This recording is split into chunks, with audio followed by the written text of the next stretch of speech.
BBC Sounds. Music, radio, podcasts. Charli XCX's best song ever. What's up, everyone? Welcome to Charli XCX's best song ever with me, Charli XCX. This is the podcast where I speak to some of my favourite people in search of the best songs ever. I'm looking for peak time party anthems, the songs that make you cry in the shower, and of course, your funeral song. These songs are literally everything that you need to soundtrack your life, I promise. Just to warn you, there might be some strong language and sexual references. I'm very, very sorry in advance, but you should know that's how it goes. For this episode, I'm joined by the amazing Tove. Tove is an artist, singer, legendary songwriter, DJ, and now actor, and also one of my very good friends. She's worked with some of the most iconic people in pop, including Lorde, Nick Jonas, Max Martin, and Hilary Duff. So I bet she knows all the best songs ever. This is going to be fun. Okay, here we go. This is Best Song Ever with Tove. Charli XCX, best song ever. Tuvalu! Tove. How are you doing? I'm good. How are you? I'm good. Does it Nice. bother you that everybody says your name wrong? Not really. I think I've gotten so... Oh, actually, no, because I've kind of gotten so used to saying like Tovlo as my artist name. Mm-hmm. I guess the one thing that is has gone a bit weird now that it's been like a few years. It's like now I would probably say Tove, but it's kind of become Tove just on its own as well without the lo. So I think Yeah. I'm seeing like Tovlo as my artist name and then Tove or Tovelo as like my, my Actual nickname. So I was a kid and my actual name. Yeah. Right. So I think, yeah, it's very confusing, isn't it? Okay. I'm always pronouncing it wrong. But I just wanted It's to let you fine. know for the record, if ever you're like, Charli, stop saying it wrong. Stop saying my name wrong. You can tell me, because I can totally handle Tove, I think. Yeah. You know? You can say Tove. Yeah, cool. Yeah. If you know me, you say Tove. Okay, shit, right. I gotta change that. And you know me.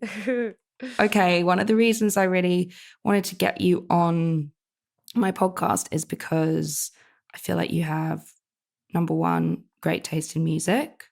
Number thank two, you. yeah, you're welcome. Number two, I feel like we've really gotten to know each other a lot better throughout quarantine and like the past couple of years as we live like very close to each other in Los Angeles.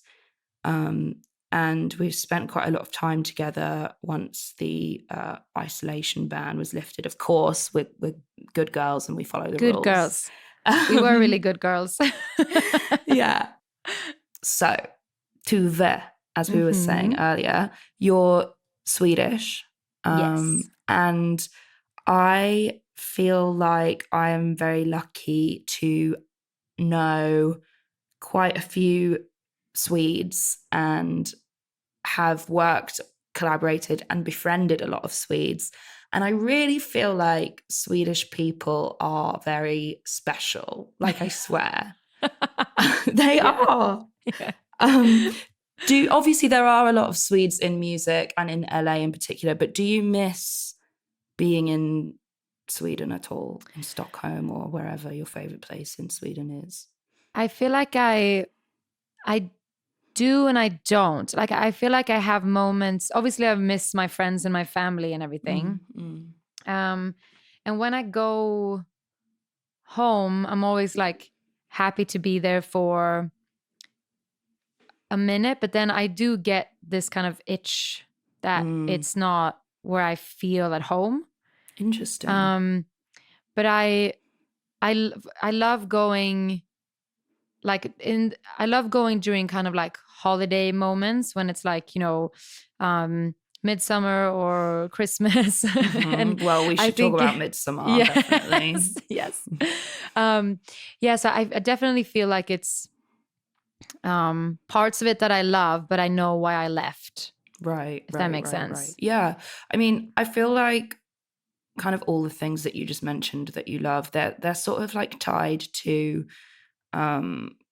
like events is the wrong word. Like parts of like Swedish culture. Like, Mhm. and I feel like Swedes are very proud of Swedish culture. Like, Yeah. whether it be from like standing ABBA or like thinking IKEA is cool, which I agree with. I'm here for it so much. Stockholm Collection is my favorite. I absolutely love it. Or whether it's really holding traditional like holidays or kind Mhm. of moments like Midsummer as like very important. Yeah. I feel Would like you say you're like culturally proud? it's like I think I maybe wasn't until I moved. Do you know what I mean? And now when I've realized how much, because that's like, I'm thinking because Midsummer is such an old tradition. And, you know, we all know those weird songs about the little frogs and the fox that trots across the ice and the, you know, all the weird songs that I had a midsummer's party at my house in LA, and Charlie came and saw all the weird dances that you do around this big flower penis pole, the midsummer's pole. What is that? Is that And like a fertility pole or something? I think so. Yes. Right. And Okay, it's got also it. like, you know, you're celebrating like the brightest night of the brightest like night and day of the year. Mhm. And but I feel like I didn't kind of realize that I love those things about Sweden until I moved and I didn't have it around me as much. I had to create it for Yeah. myself. Yeah. But yeah, I definitely think, you know, whenever I have, like when my husband has come to Sweden, and I'm like, you know, then I get all excited, like showing him all my memories, you know, and stuff like that. Or when friends come, and especially the things that are just, because I have no memory of learning any of those weird midsummer song or like the Christmas songs or anything, but I just know them. Yeah, And it's like just so- part of your history. Yeah, exactly. Yeah, and I also think it's probably emphasized because, like, not to shit on LA, but there's like no history here, really. I mean, like, there's Hollywood, like, but Yeah. what even is that? It's Yeah. like kind It's of a very young place. Yeah, So, totally. Well, I really loved experiencing your midsummer party. It was the first one I've ever been to, which, having spent a lot of time in Sweden, that is actually quite weird that I haven't experienced Yeah, that I was going to before. say, yeah. But it was crazy that we made like flower crowns, we like danced around the pole, we like the midsummer pole, FYI. Yeah. We went pole dancing, although it was sick. Wish we could do that. We could and add that in. We can make yeah. a LA version of Yeah. Midsummer. And then we sung, songs about the frog and Ule. Is that how you say it? Yeah, Ole. Yeah. Ule. So what is the best song ever to remind you of home then, talking about all this Swedish stuff? Yeah, this one's tricky because to me, it's just kind of every Robin song, Yeah. you know? She's been such a big like inspiration for me, and like still just think she's so cool and you know, do amazing things. But one of the song that I would listen to just so much when I was like, I was living in Sweden when kind of nothing was going on with my music, or it was just kind of starting to slowly happen. She has this song from Body Talk called Don't Fucking Tell Me What to Do. Yeah. And I just think it's whenever I would like walk anywhere, I would just put it on and listen to it kind of on repeat. I just think it's like the lyrics are amazing. It's so sassy. The beat's really cool. That just reminds me a lot of like my time at home, and that song also being like inspiration for me. This song is so sick. I still get so starstruck with, like, I've met her a couple times and I just get all weird. I'm like, oh, it's really good. I can't figure out what to say because I just want to be like, I don't know if you know how much you've inspired me, and but I don't think I've ever actually said that. But yeah, she hopefully knows. she'll hear this. She knows. She knows. She knows. I've had like a few moments where Robin's like saved my life. Mainly from like anxiety. Like, she was definitely my like fairy godmother when I went to the Met Gala and was just like so afraid. And then my phone ran out of, it didn't even run out of battery. It just broke. the second I was trying to leave, which was sort of before the end, I was just trying to like sneak out, which is impossible when you're wearing like a huge green, like puffy dress and there's like a million like paparazzi, and also like every car looks the same when you go outside to try and get in your car. And my phone just broke and she kind of just like popped up out of nowhere and was like, don't worry, I have a portable charger. And I was like, amazing. And like a couple of those moments have happened in life where like I've just been like on the edge of a breakdown, really anxious, and like Robin's like shown up and just been like so kind. She is an angel. She's a Swedish angel. Literally. All right, let's play a clip of this song now. This is Don't Tell Me What to Do by Robin, as selected by Tove. It's the best song ever to remind her of home.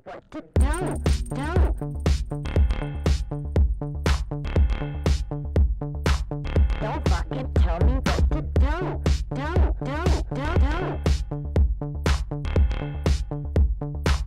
Don't fucking tell me what to do.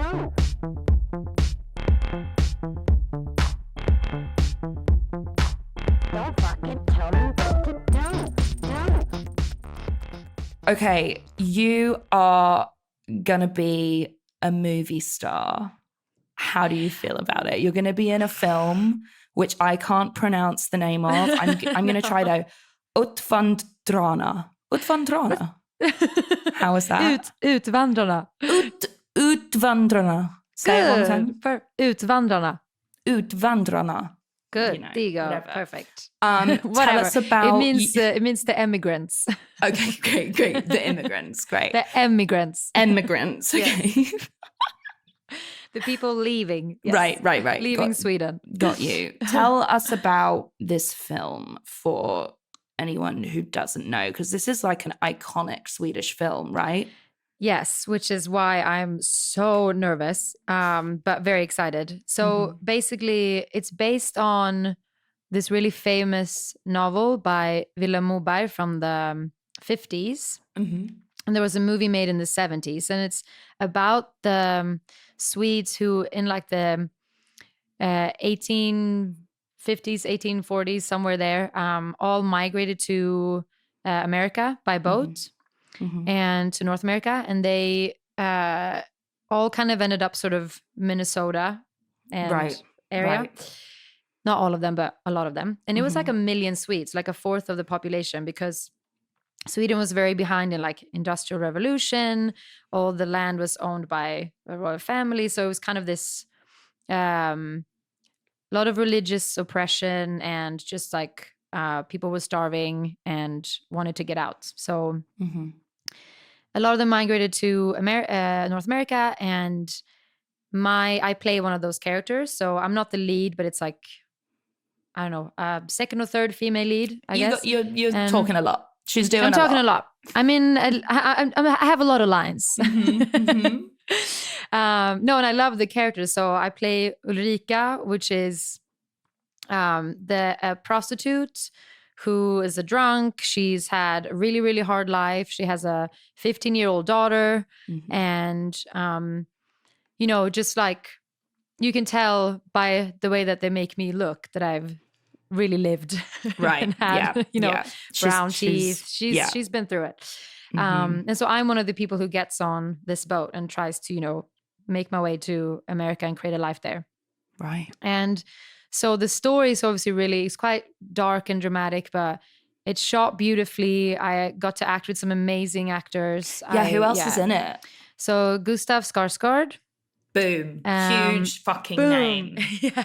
A Skarsgård. Yes. Bang. That's massive. What's cool about this film too is like it's more about the female actors in the film, whereas like the book is more focusing on the male characters. This one is a bit more like told from the perspective of the women. And Christina, who's the lead, which is played by Lisa Carlhead, she it's all from her point of view. So she's in every scene of the movie. Oh so she had it was such hard work for her, and she did amazing. So yeah, I feel lucky, but you know, we'll see. It's my first movie, so I have no idea. You know, it was. I mean, you got cast for a reason, right? So you're obviously not bad. Do you know what I mean? Yeah, I mean, I feel like it was kind of cool to do something completely new, and just kind of had to put all of my trust into the hands of Erik Poppe, the director, and just like, I am doing my best, and I hope you tell me if it's not good enough. Yeah. Were you scared? Yeah, I was really nervous. Yeah. And it was like a fun nervous, but some days I was really like, what am I even doing here? But I'm happy. I'm really happy I did it. I'm happy you did it too. I can't wait to watch it. When does it come out? So there'll be a premiere in Sweden, obviously, in like I think end of December, and then I think it'll be in theaters all over Sweden and like on December 25th. Shit. And then it's soon. It's soon. And, yeah. I So know. exciting. I know. And then I don't know when it will be at like streaming platforms, but I'm hoping soon after, so I can show it to all my international friends. Cool.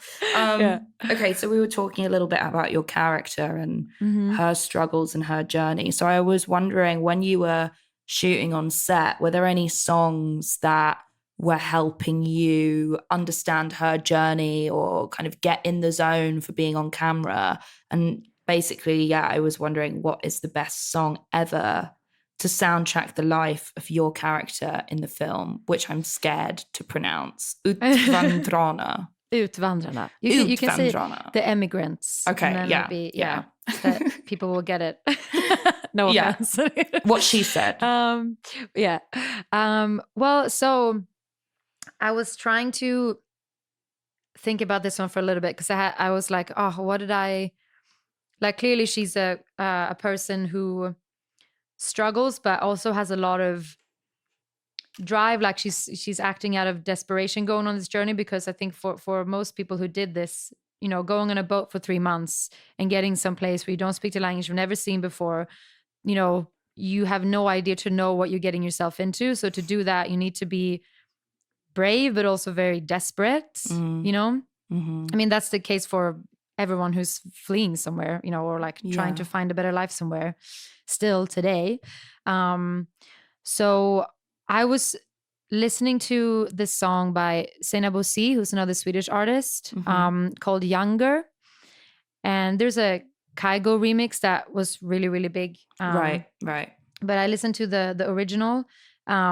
It's just really beautiful and emotional, and kind of the message I'm getting from it is like, you better go for it. Like, stop wasting your time, stop waiting. And I think that's kind of the sort of the determination that you have to set out to go on a journey like that. You need that kind of sort of mindset to do it. Totally. So and it's just a very emotional song, and this character is very emotional and vulnerable, but kind of can come off as aggressive, because she's got like, she needs to protect herself a lot. Yeah. So this song just got me in the right mindset before doing big emotional scenes. Okay. Yeah, I love this song. The melodies in it are crazy as well. They're really, it's really good. Let's play a clip of it right now. Yeah. This is Younger by Sena Bossi, as selected by Tove as the best song ever to soundtrack the life of her character in The Emigrants. No, you ain't getting any younger, younger, younger. Are you? Younger, younger, younger. Are you? You ain't getting any younger, younger, younger. Are you? Younger, younger, younger. Are you?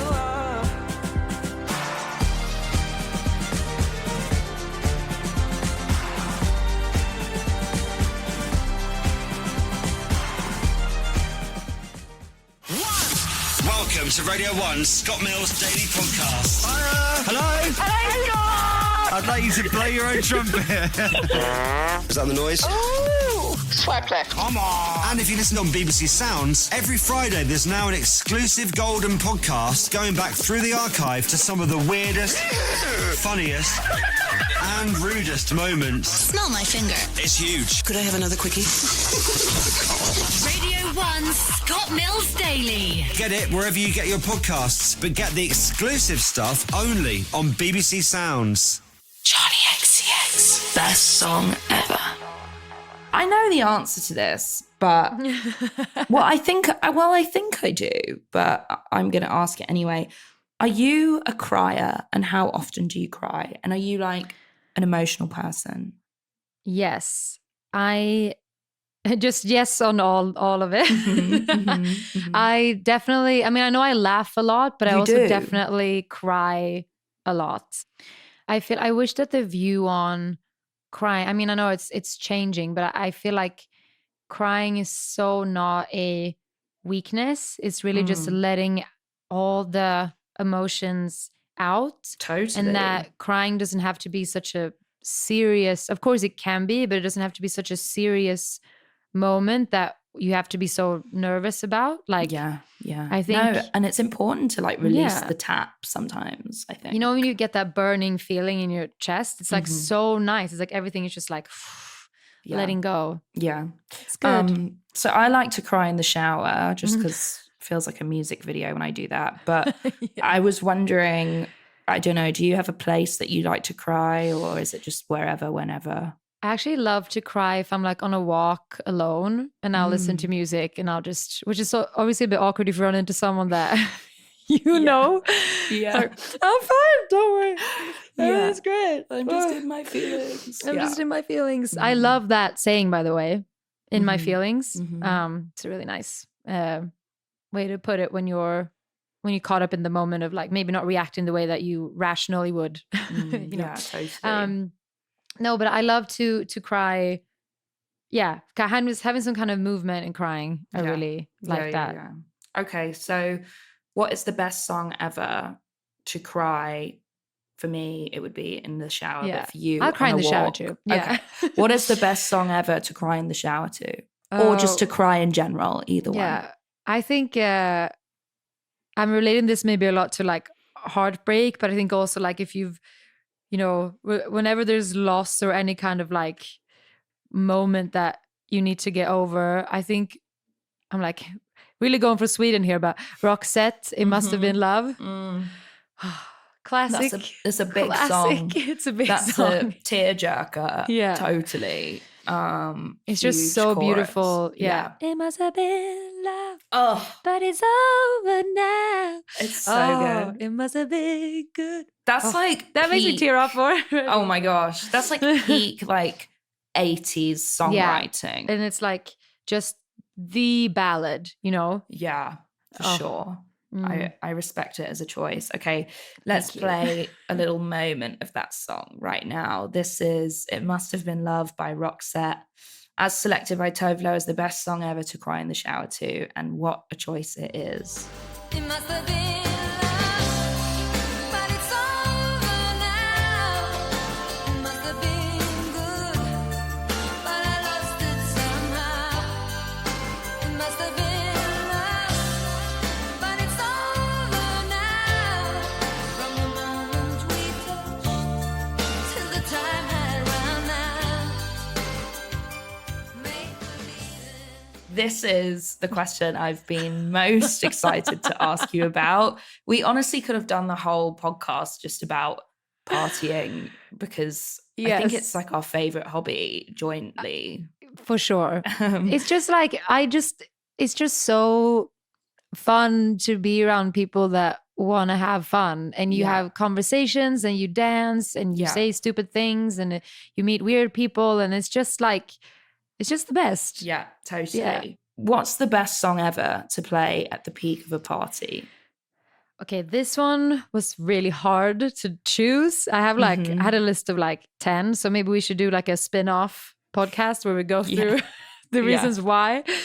But in my mind, I'm thinking back to when I've like DJ'd my own house party and when I've just like felt the like, oh moments. Yeah. And if I'm playing a lot of like house and techno and it's like, if it's really late and everyone is just like, you know, in their zone dancing, I love putting on Donna Summer, I Feel Love, because it's such a hypnotic beat and it's euphoric and it's like a throwback, and it's just like, I can imagine at the time when that came out, you know, like how how that must have felt like, you know, because there's so many songs now that I feel like every time I go into a session, someone always referenced that track as well. And so it's just like this very hypnotic dance track that always makes people excited. You just have to make sure you crank the volume since it's a bit of an older song. The other one is Britney Spears' Toxic. Banger. That also goes down really well. That's a really tough choice. I feel like if you're doing if it's more of like a crowd that sort of, if it's a crowd of pop bitches, throwing in Toxic after playing a lot of house and techno is like the move. Yeah. And since we're pop bitches, maybe that's the one. Let's go there. I like it. But like Donna Summer, close second. Really love that choice Very too. much. Yeah. Okay, let's show some love to Britney, because actually I feel like not many people have chosen her songs, but everyone loves her. So I think Britney is the choice. And I can just see the reaction of the crowd going off. Like a lot of our friends would be like, "Ah!" You know? Exactly. Let's play a clip of Britney right now. This is Britney Spears with Toxic, as selected by Tove as the best song ever to play at the peak of a party.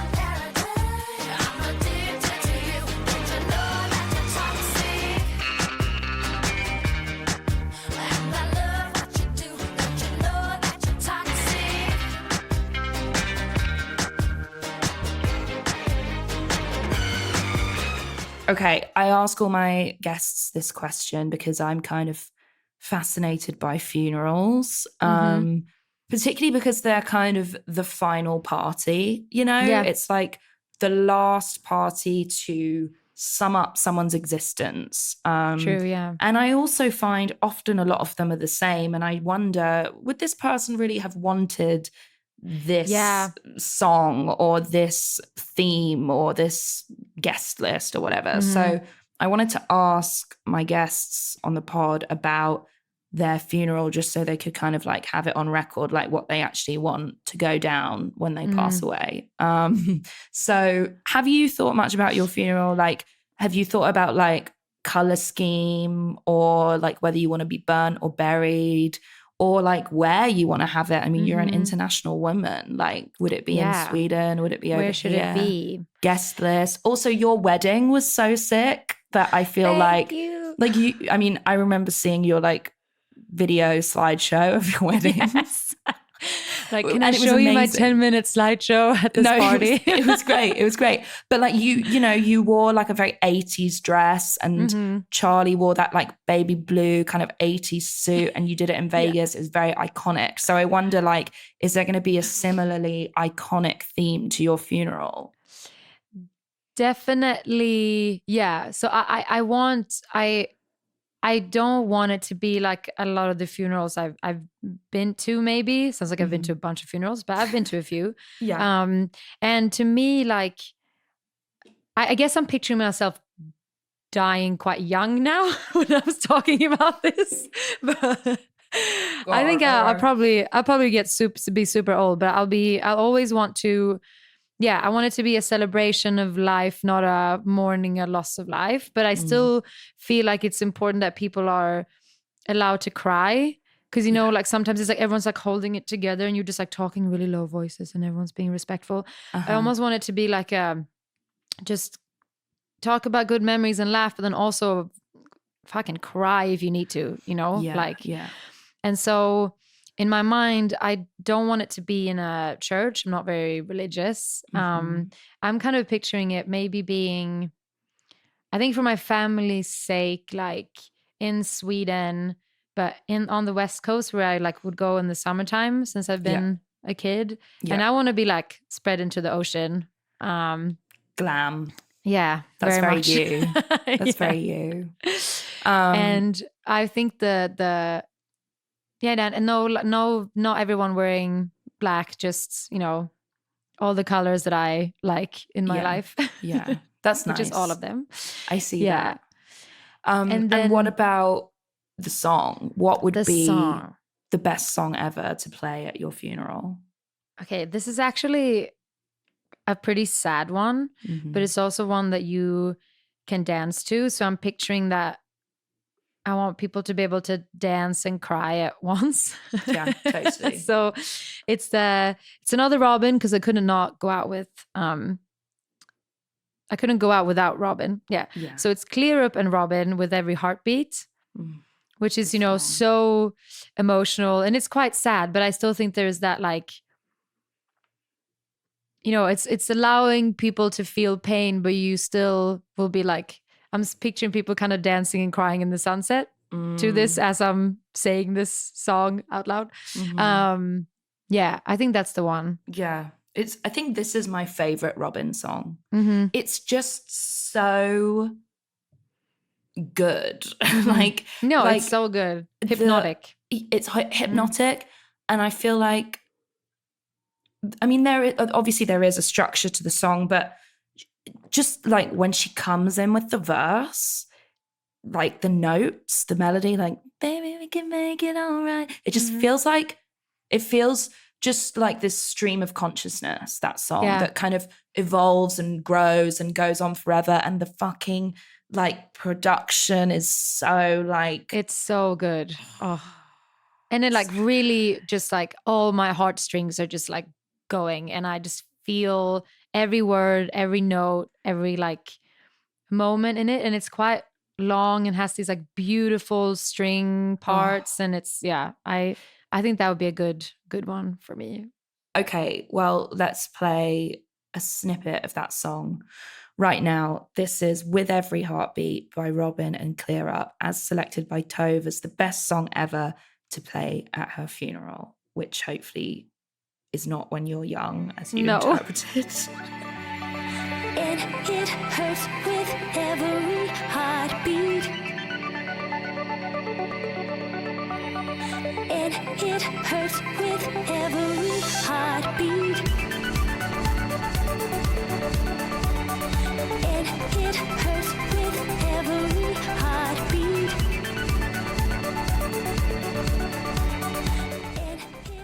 All right, this is the final question, actually. Well done for surviving this intense, it's really grilling. Really hard. Yeah, I know.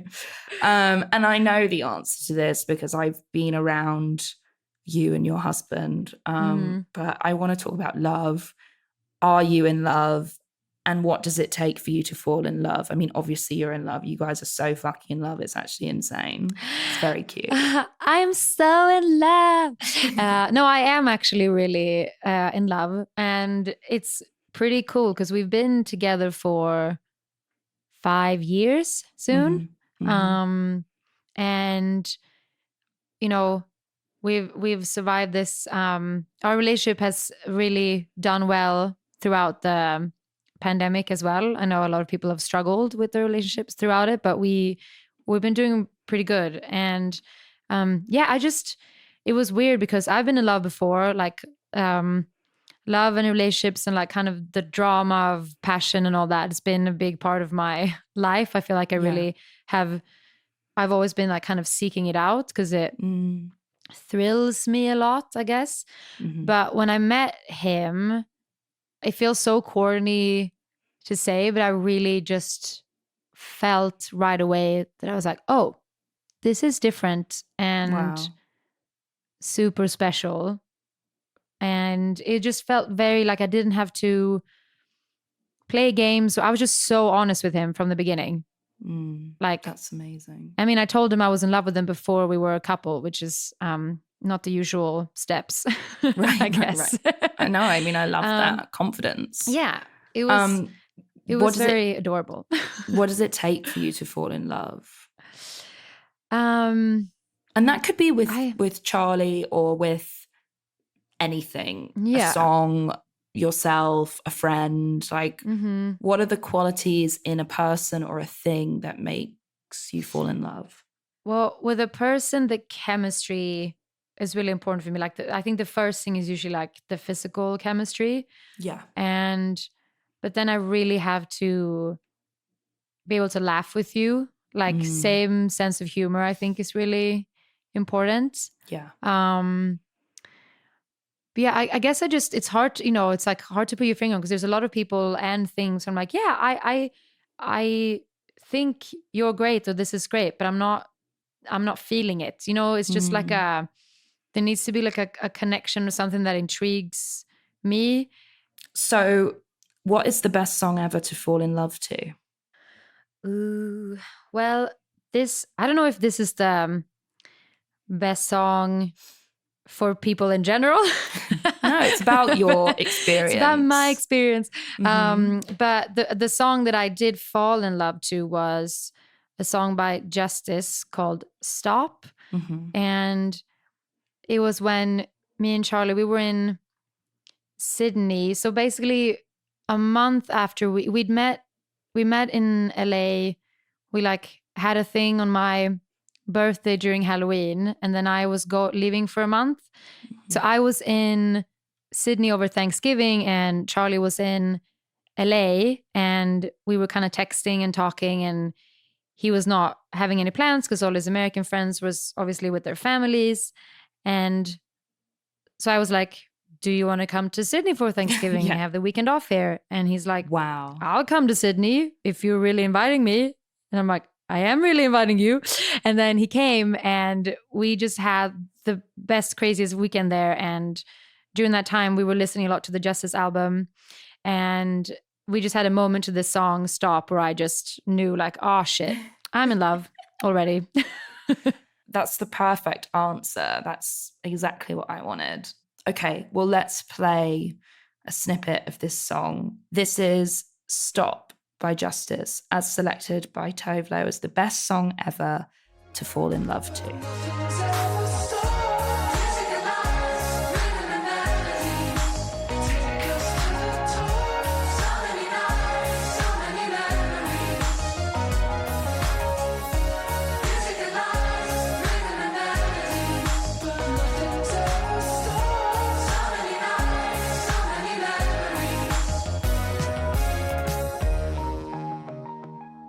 That is the end. Well done.